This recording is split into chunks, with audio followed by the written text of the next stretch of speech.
నమస్కారం. హిందూ ధర్మచక్రం ఛానల్కి స్వాగతం. మాఘశుద్ధ ఏకాదశిని భీష్మ ఏకాదశి పర్వదినంగా మనం జరుపుకుంటాం. మరి ఈ సందర్భంగా మనం ఏం చేయాలి, శాస్త్రం ఏం చెప్తోంది, ఈ విషయాలన్నీ ఈ వీడియోలో క్షుణ్ణంగా తెలుసుకుందాం. ప్రతి ఏకాదశికి ఉపవాసం ఉండాలి అని శాస్త్రం నిర్దేశించింది. అయితే నిత్యము అంటే ప్రతి ఏకాదశి రోజు ఉపవాసం ఆచరించలేనటువంటి వారు కనీసము భీష్మ ఏకాదశి రోజునైనా గాని విధిగా ఉపవాసం చేయాలి అంటుంది శాస్త్రం. భీష్మ పితామహుల వారి పేరిట ఏర్పడినటువంటి ఏకాదశి కనుక దీన్ని భీష్మ ఏకాదశి అంటారు.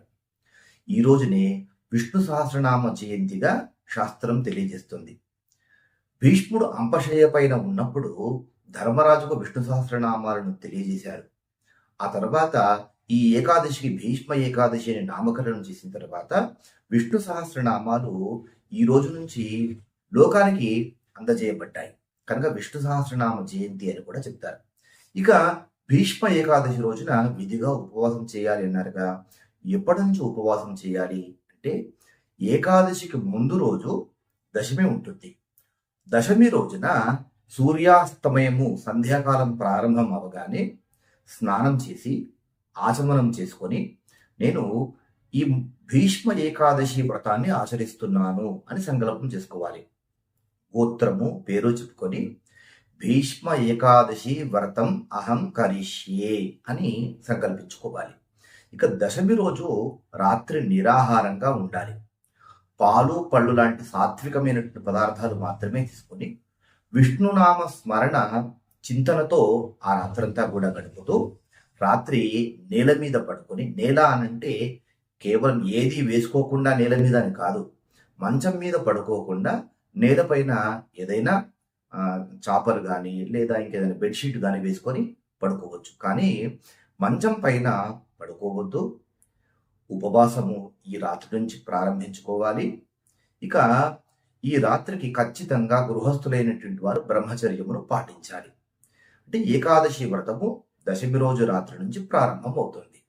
ఇక ఏకాదశి రోజు ప్రాతకాలమే లేచి విష్ణు స్మరణతో ఆ రోజు ఉదయము ప్రారంభం చేసుకుని సూర్య భగవానుని ముందుగా దర్శనం చేసుకుని ఆ తర్వాత గంగా స్మరణ చేసుకుంటూ స్నానాన్ని ఆచరించాలి. ఇక్కడ శాస్త్రం ఏం చెప్తోందంటే విష్ణు స్మరణ చేసుకుంటూ నిద్రలేవాలి. దంతధావనం చేసుకున్న తర్వాత సూర్యుని యొక్క దర్శనము చేసుకుని వచ్చి గంగా స్మరణ చేసుకుంటూ స్నానం చేసి ఆ తర్వాత విష్ణు ఆరాధన శ్రద్ధాభక్తులతో చేస్తూ ఈరోజు విష్ణు సహస్రనామ పారాయణం యథాశక్తిగా ఆచరించాలి. అందరూ విష్ణు సహస్రనామ పారాయణము చేసుకోవాలి.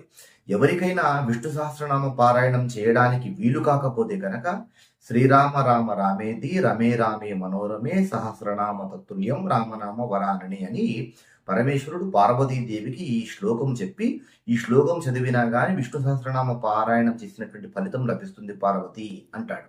కనుక ఈ శ్లోకమైనా కానీ అసలు విష్ణు సహస్రనామం రానటువంటి వారు చదువుకోండి.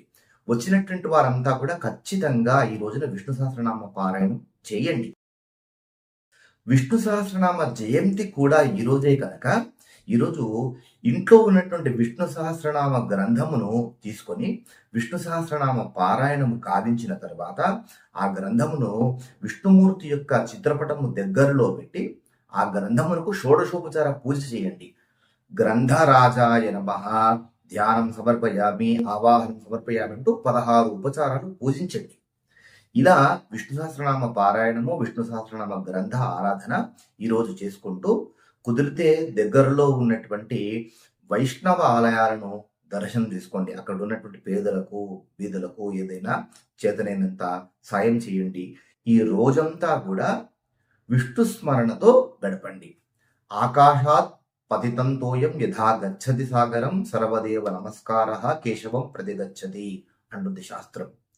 ఈరోజు మీరు ఎన్ని ఆలయాలకు వెళ్ళి ఏ దేవతకు నమస్కారం చేసినప్పటికీ కూడా ఆ నమస్కారాలన్నీ కూడా విష్ణుమూర్తికే చెందుతాయి.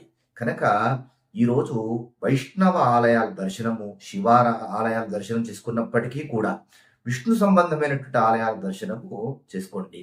ఈ రోజంతా కూడా విష్ణు స్మరణతోనే ఈ రోజంతా కూడా గడపండి. ఉపవాసం అంటే ఏమి తినకుండా ఉండడం మాత్రమే కాదు, భగవంతుడికి దగ్గరలో ఉండడము, భగవంతుని స్మరణతో రోజును గడపడం.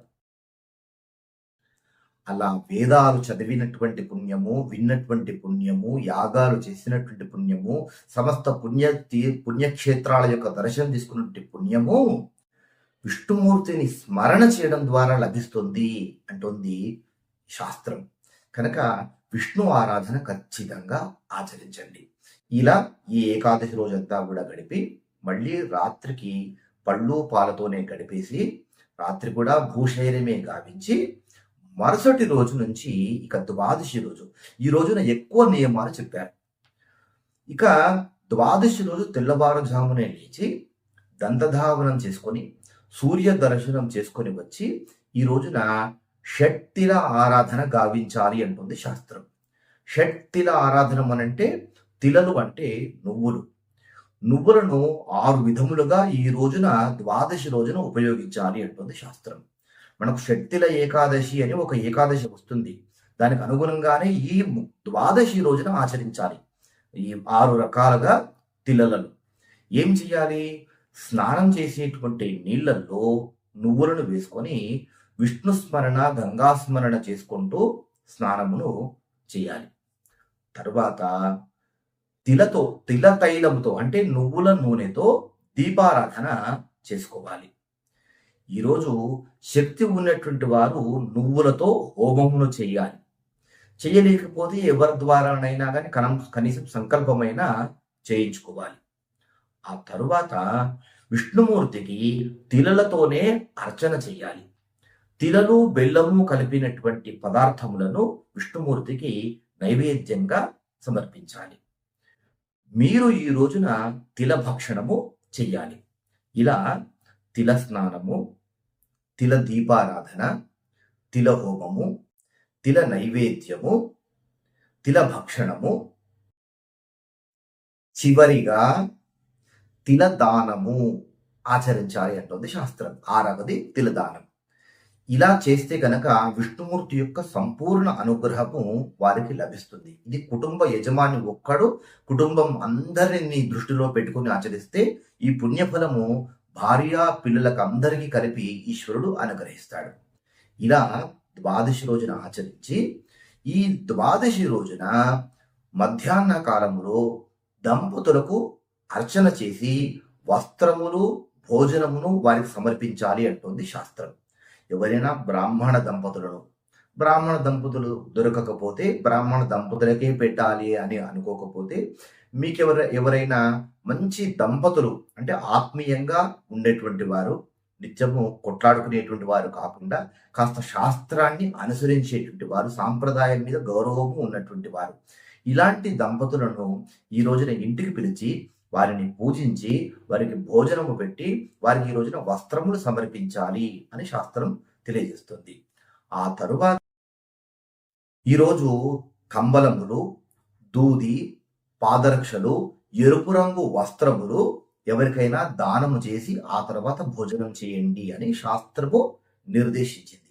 ఇవన్నీ కూడా ధర్మసింధు గ్రంథములో మాఘ ఏకాదశి వ్రతం ఆచరించేటువంటి విధానం గురించి తెలియజేసింది.